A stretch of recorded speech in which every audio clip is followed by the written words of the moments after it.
Morning guys, kagigising ko lang. Ay, kanina pa pala ako gising guys, kaso bumalik uli ako ng tulog ko. Anong nangyari sa buhok ko? My goodness. So, itong buhok ko guys is, ako kasi nagugupit niyan. So, mali yung pagkagupit ko ng buhok ko dito. Dito, maliit siya. Maliit yung pagkagupit ko. So, lumalobo siyang ganyan. So, good morning. So, tingin ko little bit maaraw sa labas guys, no? Kasi, this week, I think, lagi siyang umuulan. At ngayon is, may araw na, pero mamaya wala na namang araw.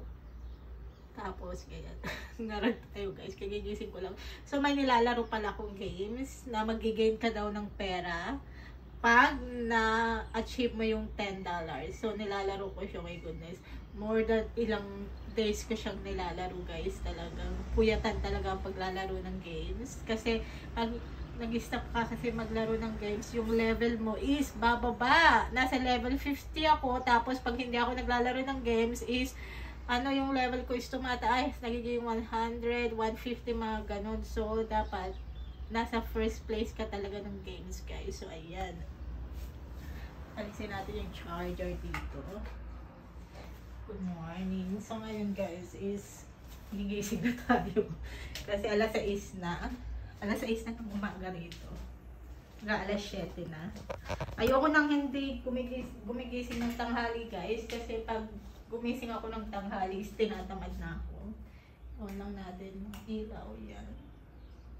Pagkatapos niyan is, kailangan natin ayusin ang bed, of course. Lagi kong inaayos yung bed.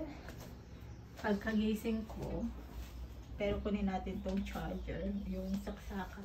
Kasi yung asawa ko lagi siyang nagsasaksak ng cellphone niya. Pag kumigising ako guys, umiinom talaga ako ng water. Yung tayong tubig. Dahil tubig is good for your body.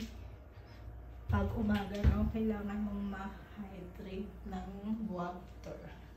Hydration. So, ayan. Umiinom tayo ng tubig guys.